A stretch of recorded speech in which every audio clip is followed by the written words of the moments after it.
Eliott Bedingfield, The Man with Two Heads, written by Omer Arad. Chapter 2, Neighbors. When Eliott woke up the next day, he decided for the first time in 5 years not to go to work. Yesterday was a lesson in humiliation, so he decided, and his pride could not bear the new circumstances that forced him to become an assistant to a robot. He didn't even have the strength to come for a job.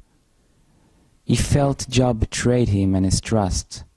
And how can he, little Eliott, a figure with 2 heads, show the big boss the errors of his misjudgment? Even if Job won't go mad at the end of Eliott's pride monologue and fire him on the spot, which is the bad option, he will explain to him quietly that the action he did was a simple result of progress, and it is all for the best. Progress, a word Eliott detested, a word he could not hear that day. Besides, he had severe pain in his upper back and in his 2 necks. "This is the right day for a vacation," he said in his heart. "I will do nothing this day, and this is final." Eliott A glanced at Eliott B. "Breakfast?" Eliott B shook his head. Eliott got up slowly with pain and went straight to the kitchen. He opened the fridge, but found it empty. He looked for bread somewhere on the table or chocolate, but there was nothing there. "All the time in the factory," said Eliott A with anger. "I had no time to fill my kitchen with goodies," continued Eliott B with the same tone of voice. "I'll go to the next AM/PM to buy something to eat," said Eliott A. And after a pause, Eliott B said, "Maybe I have enough money to sit in a cafe." Eliott A shushed him. "A cafe? Where everybody will see me? A freak is sitting in a cafe?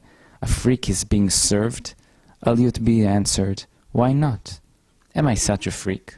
After all, let's consider how many freaks are there in the world with 1 head, and they are going to a cafe to relax themselves. Why won't I?" Eliott A wanted to answer B back, but he was silenced for a few seconds. "What kind of cafe?" he asked. "Does it really matter?" said Eliott B. "Any kind of. There are plenty in Rothschild Boulevard. Let's go there." Eliott returned to his room, got dressed, took some cash he saved in his main table drawer, and left his apartment with the clear intention to find a cafe where he can sit like a normal person who has a day off. Eliott walked in Rothschild Boulevard, a little limping because of the pain on his back, but he still tried to adapt the same expression of confidence and firmness that helped him to win the confused, embarrassed, and almost wicked glances of ordinary people and robots in the form of people that walked in the street. He could hear the iPhone in his pocket ringing continually, but he deliberately ignored it and eventually shushed it. He didn't want nothing to interrupt his plans for the day. There were many cafes, as he knew and predicted. It was hard to choose, especially for a person who had never been in a cafe before. But his instinct drew him to the Boulevard Cafe, which was one of the popular cafes in Tel Aviv in the 21st century's 90s. The cafe was big, with a mixed smell of coffees and roses perfume. It had in its collections free electronic books and morning papers to read, as well as 3D magnetic chips, motion pictures. There were robot waiters who could, for extra payment, screen through a hole in their foreheads some of those films anywhere the customer wished, on the cafe's walls, on the ceiling, on the floor, and even on the trees outside the cafe, as long as it didn't disturb the other customers. Some real people with a certain electronic chip in their brain that was operated with a keyhole in their foreheads could do that by themselves, not efficiently as a robot though. The food was very tasty and diverse, from the decorated cakes that were baked by the robot's cooks to the simple little sandwiches with vegetables and pieces of fishes and meats that were made from cells in laboratories, especially for people to eat. Eliott entered the cafe. The customers generally didn't pay a lot of attention to him. They were mainly busy with their 3D movie or electronic paper, or they just forgot themselves with an intellectual conversation. There were a few secret glares, though, maybe whispers by people and robots alike, but nothing that could make Eliott feel totally uncomfortable. The robot hostess turned to him politely. "Hello, how can I help you?" Eliott A said, "One table, please," and Eliott B continued, "For one." The robot hostess thought for a moment, until a green light lit in her right aluminium eye, and she told Eliott, "Follow me, please." Eliott followed her until they reached a little table in the corner. Eliott sat there and looked a little uneasy. The robot hostess gave him the menu and asked him, "It is your first time here, sir?" Eliott A said yes, while Eliott B said no. The two heads glanced at each other with confusion and bewilderedness. The robot hostess said, "Enjoy," and went. A robot waiter approached Eliott, gave him the menu, and waited for his decision, as robots waiters were usually programmed to. Eliott A glanced quickly at the menu and said, "Can't stand meat sandwiches." Eliott B laughed. "Come on, open your eyes and sense of smell. It's morning. Let's invite sweeties." Eliott A thought for a second and said, "All right, but without the strawberry muffins." "That's fair enough. We'll take chocolate," said Eliott B, and told the robot waiter, "2 chocolate muffins, please." And he turned to Eliott A. "Coffee?" Eliott A shook his head positively. "And 2 coffees." The robot waiter recorded the invitation that was immediately sent to the kitchen, took the menu and went. Eliott B smiled with satisfaction. He was very pleased with the day's events so far. In a way, he was more free-minded and cheerful in spirit than Eliott A, who could be moody at times, a little suspicious toward people, but also had in contrast a great passion for long intellectual conversations. The two heads recognized one of Mozart's piano concertos that was played by one of the chips in the background. It was magical to hear the beautiful classical sound of pure music while sitting and relaxing. Not at work, but at a spontaneous, illegal day off. Without moving for hours, the one body they shared near the noisy color machine, without acting as one-dimension persona, they could feel in the Boulevard Cafe just like twins again. After all, they were raised as special twins back in the far past, but they didn't really want to remember the past, only their sense of togetherness in the present. That sense of two brothers who had two identities they could secretly share with each other. They could feel again their unique destiny. Meanwhile, 2 plates with chocolate muffins were served along with 2 cups of coffee. Eliott A and B were still in deep thoughts when they started to smell with delight the magnificent chocolate that seems to be flowing straight to their brains. They watched carefully the sweet muffins first, but when they glanced with 4 eyes at the waiter Bing, they found to their surprise that it wasn't a waiter robot, but a human being. In fact, it was a real human waitress. Eliott, with his 2 separated minds' intelligence, could easily see the difference between a robot in a human form and a real human flesh and blood. Only the waitress' face also seemed familiar. Have you seen her before in his life? "Hello, neighbors," said the waitress with a smile. Eliott A and B focused at her sweet, soft cheeks that were covered with golden blonde hair and her lovely pair of blue sea eyes that were filled with kindness and gentle nature. She smiled dearly at both heads with vivid gesture that was perhaps a little comic, but in good spirit. Eliott remembered her name. He also remembered she was actually his first floor neighbor in Bezalel Yaffe 7. "Leah?" finally asked Eliott A with insecurity. "That's I," answered the waitress, whose name was Leah. "You work here?" asked Eliott B with a smile full of surprise. As you can see," answered Leah. "You two never come here, are you?" Eliott A's face were blushing. Eliott B. laughed and said, "It's our day off." "Oh, is it?" said Leah. "Well, I guess I'm pretty lucky that today is your holiday. This is the first time we're talking, and I was longing to talk with you for some time." "Why?" asked Eliott A. Eliott B. glanced at him with the sour stare of a whole man who wished to shrug his shoulders and said, "Oh, really?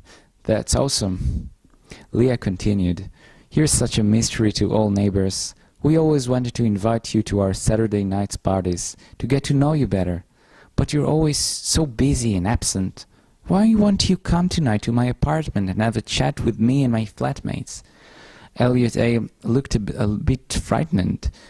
"Today's only Thursday," he said. "Oh, never mind," said Leah. "We're so anxious to know you that every night can be a reason to get together and celebrate." "That's if you're coming, of course." Eliott B. smiled and said, "I'll be there." Leah smiled with excitement. "Yes!" Eliott A. whispered to B, "Are you sure?" Leah heard it and said, "Of course he's coming, and I don't see any other way you won't show up." Eliott B. laughed hard, along with Leah, but Eliott A. remained serious. He didn't understand his elf part's sense of humor, nor Leah's. He thought that not showing up to work this day was already much of a risk to take, but to be exposed in a neighbor's night party like some kind of a monkey freak, that was too dangerous. He glanced at Eliott B., who seemed so separate and different being than he was at that moment. "What is he doing?" he thought in his half-heart. "Is he in love with her or something?" He admitted to himself she was pretty and everything, but can you really trust her?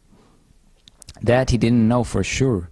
He felt sad, though, realizing again that something deep was changed in his normal life since yesterday. But he also reminded himself that he must get along with his other half. He must be in peace with him, not only because they share one body, but because they were perhaps a whole human being that just split accidentally by nature into two. And it's best that this human being should live in harmony with himself. "Okay," he said bitterly, "you can count on me. So I'll see you guys at my place tonight. How about 9 p.m.? 9 p.m. is just fine," said Eliott B. "Great. See you later," said Leah, and went to serve another customer. After the pleasant breakfast at the Boulevard Café, where he discovered the beautiful neighbor Leah by surprise, Eliott returned to his apartment to spend the rest of the day in bed.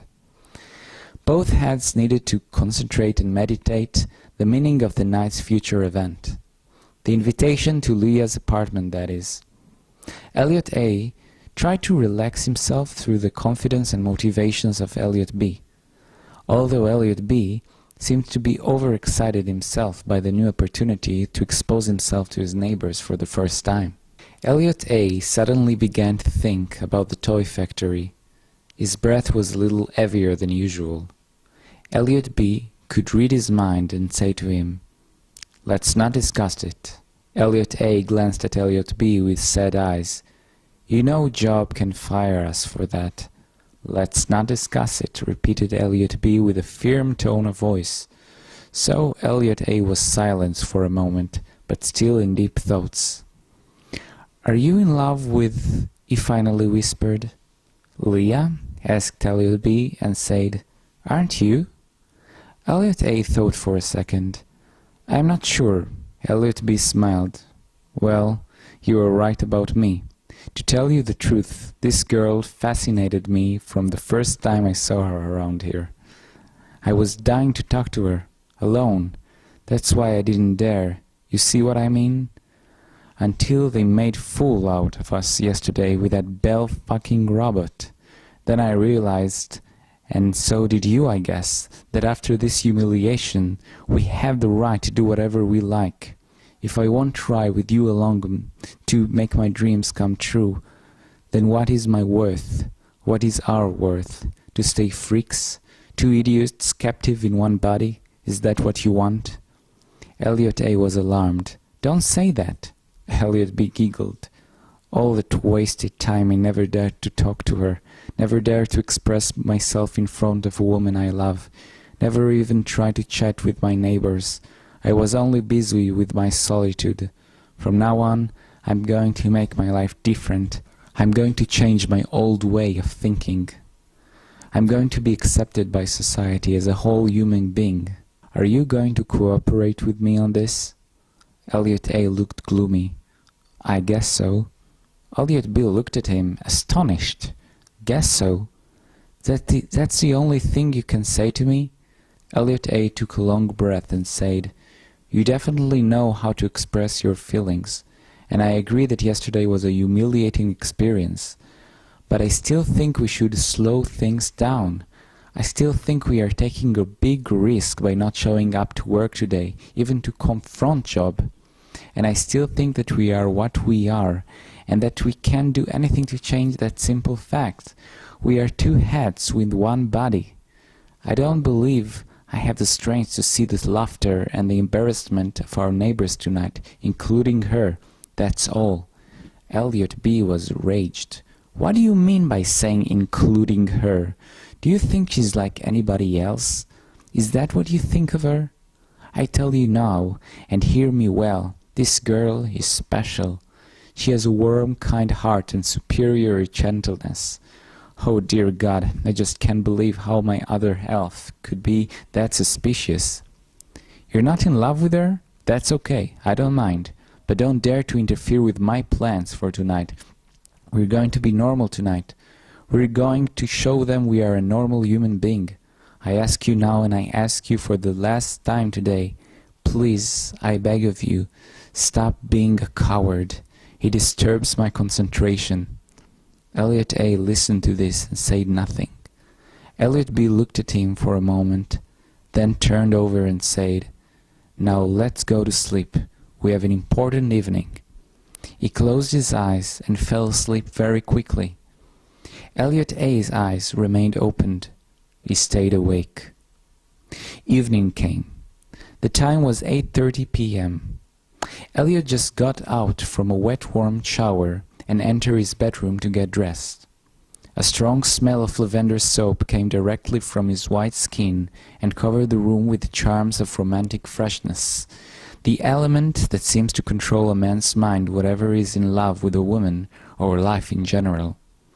He got dressed and put his favorite black evening shoes, which were kept in the darkness, closed in a drawer full of dust for years. He took the finest and biggest suit he could find in the closet, a silver white suit with 2 holes for 2 heads. When he put it on, he looked at himself in the mirror. Every head looked at the other head, as if they wanted to see the mirror within a mirror, to glare at the reflection of each other's both separated, united personality. Eliott B. smiled and said to Eliott A., still looking at him through the mirror, "Shall we go?" Eliott A. answered, "What's the time?" "Almost 9, said Eliott B. Eliott A. closed his eyes. "It's your pleasure, let's do it then." Eliott shut down all the lights and left his apartment. He went downstairs to the first floor and knocked on Leah's apartment door. The door was decorated with small colored flowers paintings with the name Leah in blue in the center of a big red heart painting. Eliott waited for a few seconds, but nobody opened the door. "Let's get the hell out of here," said Eliott A. "Shh," shushed him Eliott B., who was nervous himself. "Remember what I told you before? Can't stand cowards." Eliott knocked again. "Just a second," he heard a sweet tone of voice. His hands were sweating from excitement. In fact, his 2 foreheads were wet like stormy rivers when Leah opened the door, dressed in an angel-white dress, with her golden lovely hair and blue eyes from Planet Eve to welcome him. "Hi, come in," she said cheerfully. Eliott hesitated for a second. Both heads moved slowly with confusion, carefully trying to choose the word to say. "Come, don't be shy," she said sweetly. Eliott entered her apartment, still silence, his heart beating like a fast train. Leah closed the door after him. Eliott looked at the clean big apartment with amazement. Unlike his small apartment, which was dirty and messy, mainly because busy working Eliott simply hadn't the time to fix his cleaning robot or to clean it by himself, Leah's apartment looked like the closest things to a real home, the home he remembered from his far childhood, from the exotic, expensive-looking furnitures in the living room, to the simplest wooden puppets and ancient music instruments that decorated almost every corner. It was certainly the house of an artist, thought Eliott, while the two wandering minds were examining a warm environment that wouldn't leave a space empty. "How do you like my apartment?" asked Leah. Finally he felt he could say something through Eliott B. He turned around amazed at Leah and whispered, "It is made out of stars." Eliott A. himself seemed to agree with B this time. "It is splendid." Leah theatrically bowed and said, "Thank you too." "Your name is Eliott A., or so I've heard, isn't it?" Eliott A. blushed and said, "It is for a long time. I mean, it's not the original name, but we decided it's best for both of us to have an identical name, so we added the A and B." "Oh," said Leah, "and may I ask, what is your original name?" "Mine was simply Eliott. However, he had a totally different name many years ago," said Eliott A. Eliott B. continued, "A horrible name for a man. Sandy. So I decided, since we were children, that I'll be Eliott B." "That's interesting," said Leah. "And your parents didn't mind?" Eliott B. caught and mumbled, "They were not our real parents anyway. We did whatever we liked." "Oh," said Leah with a serious look. Then smoothly opened her hands and said with a charming voice, "Please, sit down. The sofa is waiting." There was a big, long brown sofa near the main table in the living room. Next to the sofa, there was a small round blue table. A few shiny porcelain cups were placed there. A service robot waited near the table with a jug full of hot chamomile tea, ready to be served to the special guest. Eliott sat on the sofa and found it very convenient. The service robot began to pour the hot tea and fill the two cups which were near Eliott. Eliott A. took the cup next to his left hand, the hand he was able to activate, and Eliott B. took the other cup with his right hand. They both drank the tea, which was strong and sweet at the same time. Leah went to the kitchen and opened the oven to check out the baked vegetable salad she made. "Not ready yet," she said. Another service robot, who was in charge of the cleaning and cooking in the kitchen, told her, "You don't have to worry, Miss Leah. Just give it 5 more minutes, and I'll serve it to you and your guests." Leah closed the oven. "Don't forget to take it on time, and to serve the French Bordeaux tonight," the service kitchen robot said in an insulting tone. "I'm never making any mistakes, if I'm given accurate instructions." "That's fine, I'm counting on you. Going to take care of my guest now," said Leah impatiently, went out of the living room, and sat on the sofa on the right side of Eliott B. "So, how's the tea, guys?" he asked. Eliott B. said, like in old Britain, "Superb."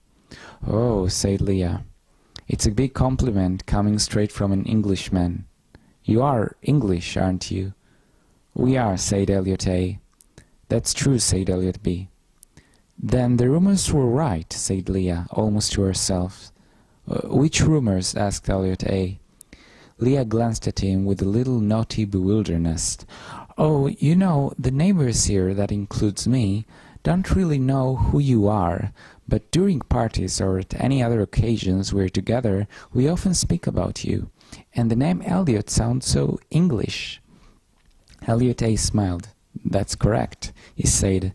"They called me Eliott after George Augustus Eliott, who was a big hero during the 7 Years' War in the 18th century. "That's a bunch of nonsense," said Eliott B. "No, it isn't," said Eliott A. firmly. "You're making it up since you were a kid. Why won't you grow up?" "I'm not making it up. Jane used to tell us all the time." Eliott B. raised his voice. "But it doesn't mean it was the truth. Why don't you learn to know the difference between truth and fantasy?" "It wasn't fantasy. This guy was real," shouted Eliott A. Leah tried to cool their argument and said, Oh, come on, it doesn't really matter. What matters is that Eliott is a noble English name and you should be proud to share that name. Eliott B. gazed at her and smiled. We share more than that, I'm afraid. Ha-ha, repeated Eliott A. after him, and shook his head automatically. The service robot poured another extra hot tea on the cups of Eliott A. and B. Leah tried to change the subject and said in a nonchalant manner, David and Daria should have been here by now. Eliott A. opened his eyes in surprise. Eliott B. tried to remember who the mansion's persons were. You mean our neighbors from the second floor? He asked. The fourth floor, the roof apartment, corrected him Leah with a smile. Ah, now I remember, he said, and gazed at Eliott A. The young couple. Eliott A. started to remember too, and continued Eliott B.'s tracks of thoughts. She is brunette, short, brown-skinned. He is tall, muscular, with glasses. Is that right? You cannot be more correct, said Leah with a comic serious gesture. At that moment there were several knocks on the door. Leah got up from the sofa and opened the door. What a coincidence! We were just talking about you, said Leah, when she saw David and Daria together with another neighbor, a short, fat and energetic young American, who was called by everyone Billy Oman, or just Oman. This was a fake surname, but made sense because Billy Oman had an obsession with supernatural stories and movies that usually told the tale of a mysterious protagonist who could predict his own future. He was also very fond of horror movies in general, particularly movies that described a disfigured persona. Naturally, it made sense that Billy Oman found Eliott absolutely fascinating. He could only jump at the opportunity to come to Leah's apartment tonight to see him closely for the first time. Billy brought wine for the occasion. Daria and David brought fresh salad with lemon sauce.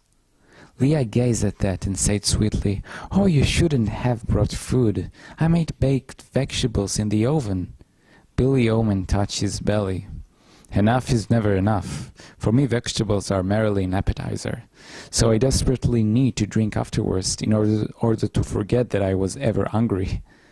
The four laughed loudly, and both Eliott A. and B. sitting in the sofa were frozen with embarrassment and expectation. Daria, David, and Billy Oman entered to the apartment and saw Eliott. Hello, said David with a relaxed, cool tone of voice. Daria just smiled with a polite shyness. Eliott B. said, Hello, back. Eliott A. looked very pale and shook his head. Leah took the salad from David's hands and served it on the big dinner table. Billy Oman, excited, approached Eliott with the wine still in his hand, strongly put the wine on the small table next to the sofa, almost breaking the shivering cups, shook Eliott's hand and said, It is honor, real honor. Eliott A. tried to smile at Billy Oman's gestures, but he looked instead sad and confused. Hi, nice to see you, he said quietly with a broken voice, without looking at the Oman's eyes. Eliott B. was more confident when he simply said, I know you, Billy Oman, right? Billy looked surprised by Eliott B.'s directness. Yes, that's right. I didn't realize you know my name. I do, said Eliott B. and stared at Leah. I secretly listen to rumors too, when I am walking up and down the stairs. Billy was serious for a moment, then laughed so hard that his belly was shaken. He sat on the sofa next to Eliott B. So you must have heard things about me, he said with anticipation, almost tempting Eliott B. to say more. But it was Eliott A. that answered with a smile, while staring at his teacup. None at all. So you've never heard that I'm a movie freak myself? Eliott A. suddenly turned his head as much as he could and stared at Billy's eyes for the first time. What do you mean by saying myself? David and Daria sat on the sofa on the left side of Eliott A. and laughed. Billy means that he adores mysterious horror motion pictures. That's why he's an omen, see? Said David and put his hands on Eliott's shoulder. Leah sat on the sofa next to them. Yes, she said humorously. Billy is always trying to arrange screening events for the building, but when we finally let him screen a film in our parties, it turns out that we must suffer with patience a demon in The Exorcist, or another murderous, vicious clown. What's the name of the film? It! It is called It! Shouted Billy with a smile. Leah laughed. Yes, It. Billy, you really should change your taste in films. You don't want Daria to throw up again, do you? Daria roared with laughter. I did throw up in the last screening party, now I remember. Billy looked at her with contempt. It was the alcohol that made you throw up, not my masterpiece. David shushed him. Daria never drinks, so you better screen a nice romantic film next time, or don't screen any film at all. Leah turned to Eliott. Do you like movies? Eliott B. answered, I rarely see movies. All the time is dedicated to my work. Oh yes, said David with interest. Where do you work, Eliott? Eliott A. answered, in electronic models, toy factory in Allenby Street. I heard about it, said Daria. Isn't it the factory that produces electronic color dolls for thinking games? Yes, answered Eliott B. And I paint the color with the machine. What does it mean, thinking games? Asked Billy. It means games that develop your mind, answered David. You should buy one of those. Are you crazy? Shouted Billy. I won't spend my money on thinking boring dolls, unless they serve another purpose. And turned to Eliott B. Are the factory dolls sexy like the orny robots females that I see in the streets every day? Oh, Billy, said Daria, you naughty boy. Eliott B. answered Billy. I am not sure they're in your standard, but they can certainly teach you how to think sexy. Everybody laughed at Eliott B.'s remark, including Eliott A., but Billy was serious. He didn't even giggle. He just stared at Eliott. His look was vicious. The kitchen service robot started to serve the baked vegetable salad plate, the wine, the glasses and the cutlery on the big table. Leah got up from the sofa and said, Dinner is served. Ladies and gentlemen, please take your seat. Everybody got up. David whispered to Daria in her ear, It's going to be an interesting evening. Daria smiled at him and whispered back, He's clever, you know. Remember, sweetie, that he's they. All right, said Daria and tried not to laugh. When they all sat down, the kitchen robot started to bless the food. Leah opened her hands like in a prayer and said, The robot is programmed to be religious, so please, dear guests, try to appreciate the meaning of a great meal in the hands of a miraculous cook. So help us God. David smiled and started to eat. I appreciate the meaning of your sense of humor. And so do I, laughed Daria. You're such a clown, Leah. The prettiest clown I ever saw, said Eliott B. Why, thank you so much, Eliott B. I'm sure Eliott A. approves of this, said Leah with a warm smile. Billy Oman laughed so hard at Eliott B.'s remark, he almost choked. He swallowed in a second a full glass of wine. This guy knows how to pronounce himself well, he screamed. Maybe he should be a politician. I mean, Part B, and continued laughing. Never crossed my mind, said Eliott B. angrily. As a horror movie fan, you should realize that eccentric characters like myself often find themselves in a circus show. Leah was alarmed. She turned to Eliott B. and said, Oh, don't mind Billy, you'll get used to his black sense of humor. And told Billy, Billy, you started with bad jokes early tonight. That's not a good sign. Billy smiled. All in good spirit, my dear. All in good spirit. I don't mean any harm. On the contrary, I just never dreamed that I'll find such an intelligence in a special person like Eliott in my life. So I'm just expressing my enthusiasm, that's all. However, Eliott B., and I turn to you too, Eliott A., I must correct you with the last sentence you said about the movies. You see, a good contemporary horror movie that presents, for example, the unacceptable hero in a normal world, usually it's a disfigured personality in body or in spirit, will take that hero not to a circus or to a freak show of some kind, but to the center of the respectable world. He would be a lawyer, a mayor, a teacher. He could even be a prime minister. Then, just when he thinks society really respects him, he will find out that everybody really mocks him because of his defect. When he learns that difficult truth, that his distant life is a lie, that his friends are a lie, and that he is really nothing but a monster with a suit and a tie, then the real darkness within him will expose itself to the world, and he'll become a real scary, evil monster. Now that's what I call the really good horror motion pictures, don't you agree? Everybody stared at Billy Oman with silence, but Billy Oman's tiny, cold and amused green eyes were focused on Eliott A and B when he repeated again very slowly, "Don't you agree?" "If I understood correctly, Mr. Oman," said Eliott A, "according to your scenario, there is no chance that a disfigured hero will ever become an honest human being because he's destined to become a monster anyway, is that right?" Billy stayed focused on Eliott. "I didn't say it's my scenario. I just say that's the way the best horror movies today are made, that's all." Eliott B continued, "May I ask in what way those poor heroes are deformed?" Billy giggled. "I'm not a scientist. I can't tell you precisely how they're deformed. I can only tell you they are terribly ugly. The decent normal eye can't stand them. They're too much exceptional in their ugliness. That's why people really hate them inside their heart." "What about your heart, Mr. Oman?" continued Eliott A.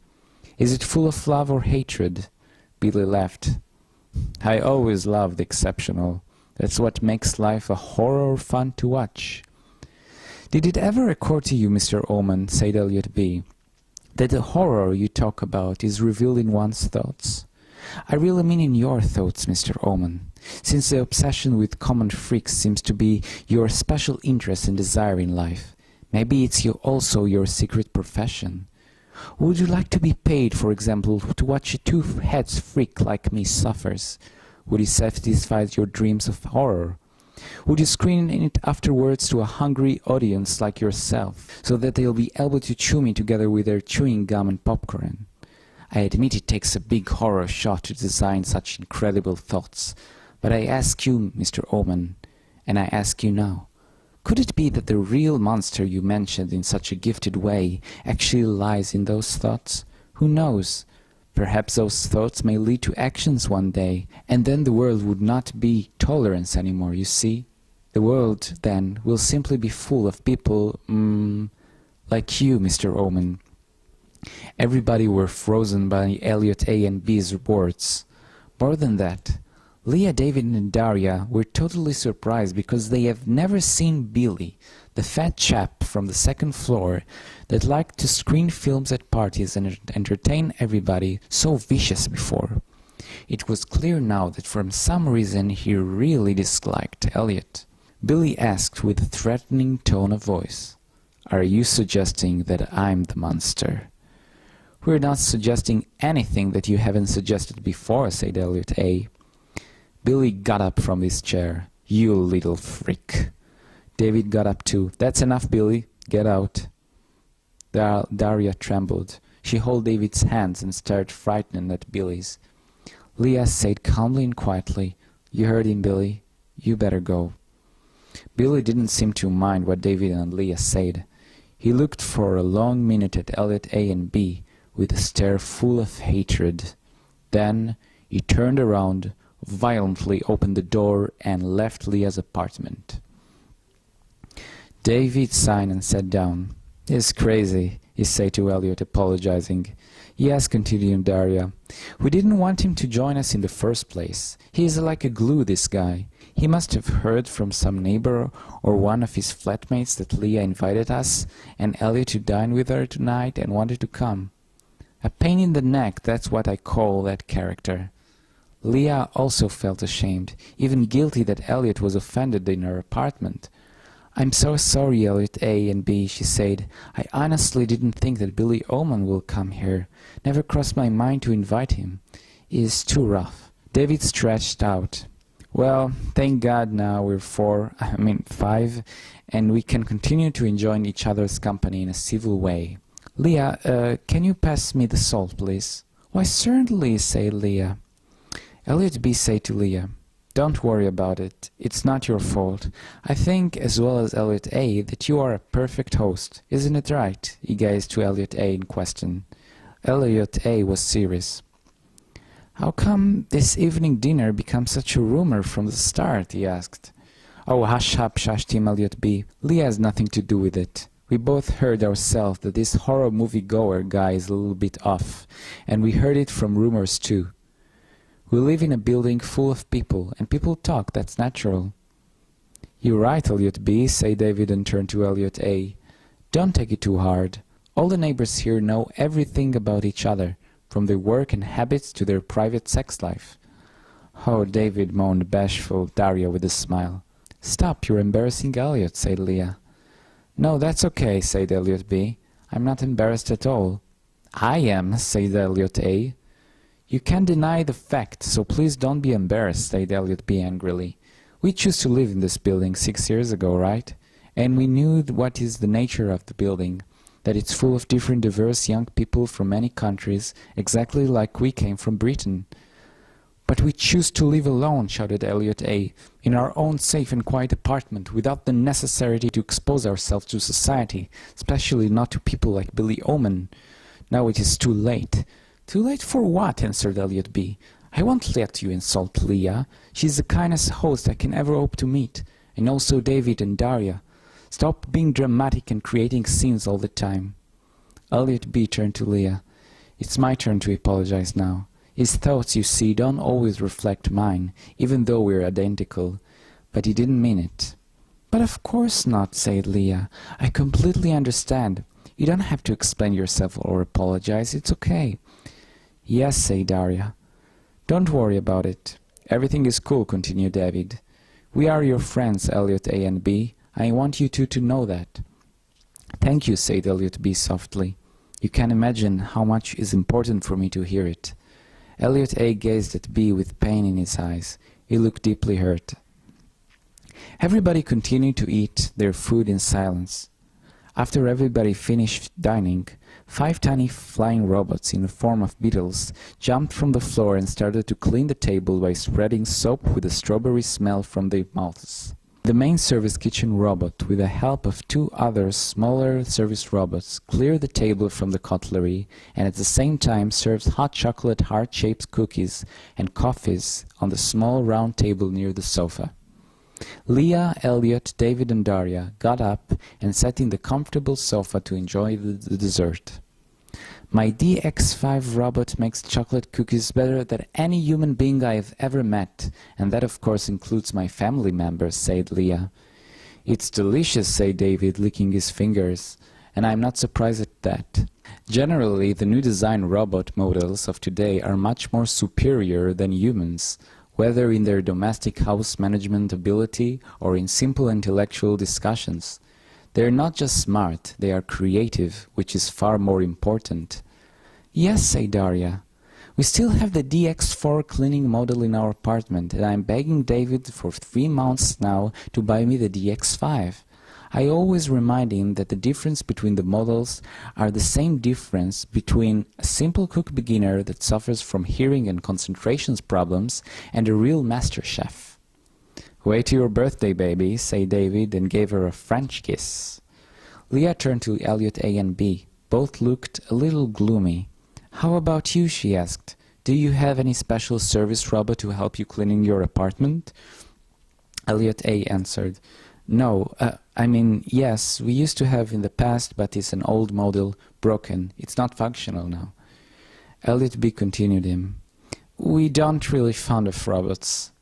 And looked at David when he said, we don't think that robots are superior to human beings neither, and it's really not important in which company versions they appear to be. Well now, said David, but you can't deny today's technology. Today, at the end of the 21st century, scientists tend to agree that the human brain is really a passé. Even people who were born humans pay thousands of dollars to operators to exchange parts of their brain with mechanical computer programs that give them amazing abilities they could never achieve with their original normal brain. But then they stop being humans, said Eliott A. They lose their original self, the quality they were born with. They become robots. No, corrected him David. They are called programmed humans. That is completely different than robots, because they still have the memories and the feelings that they had before, that made them unique as humans. It doesn't matter, said Eliott B. In the world of humans, they are considered mechanical robots, because no matter what, they are simply not the same human beings they were before. Every gesture they make seems strange to regular people. And in the world of robots, they are considered as second-rate class human machines, because they are not clear programs. I can't say I agree with you, Eliott A and B, said David. I have many personal programmed friends, even at work. They had brain operation. I must honestly say they are not very different from the people I knew all my life. So why did they have to make the operation, asked Eliott A. Because they wanted to function better at work and in their personal life, I guess, answered David. Is there any particular reason why you two dislike robots, asked Leah, Eliott A and B? It was an innocent and polite question that seems to stab the two heads in their mutual heart.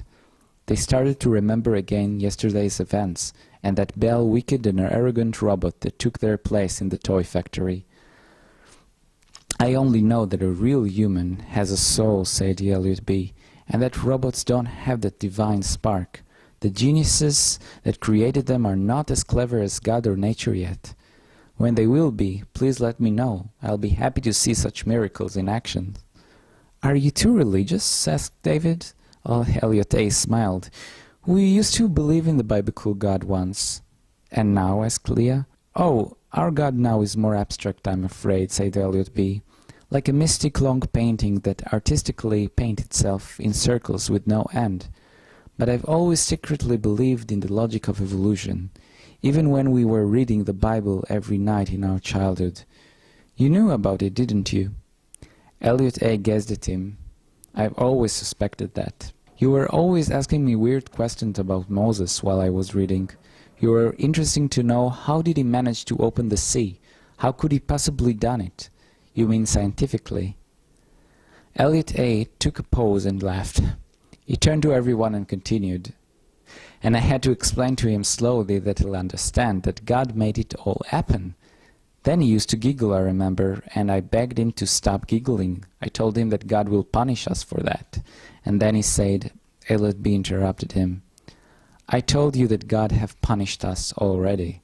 Eliott A shouted, Yes, that's exactly what you said, how horrible. And you were kids back then, were you? Asked Daria.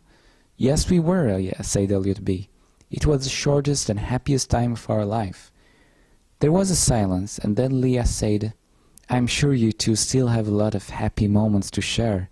I mean, you're so intelligent, charming. I really feel it's pity that we didn't have this conversation before, but I'm glad now we finally met today. Eliott B looked at her, admiring. Million times thank you for the invitation, Leah. Eliott A whispered in Eliott B's ear, I think it's time to go now. Yes, answered Eliott B with a loud voice. Eliott got up, and Eliott B said softly to everyone, It's late, and we have to retire. Just wanted to tell you guys that you were a very pleasant company for a pleasant evening. I'm really glad I know you all. Except Billy Oman, mumbled Eliott A. Yes, continued Eliott B, and we'll be glad to see you soon. Of course we will, said Leah, but please stay a little longer. No, unfortunately we can't, said Eliott A. We have to get up early to work, the same as usual. Eliott B gazed at him with contempt, then turned to Leah and asked gently, apologizing, Next time? Leah smiled. All right then. She got up and gave Eliott A and B one kiss on every head's cheek. We'll see each other soon, sweethearts. I'll arrange it. David and Daria got up. You bet, said David, and shook strongly Eliott's right hand with a friendly smile. We'll see you soon, guys. Goodbye, said Daria bashfully. Goodbye, said Eliott B. Bye-bye, said Eliott A. Eliott went out of Leah's apartment, got up the stairs and entered his apartment.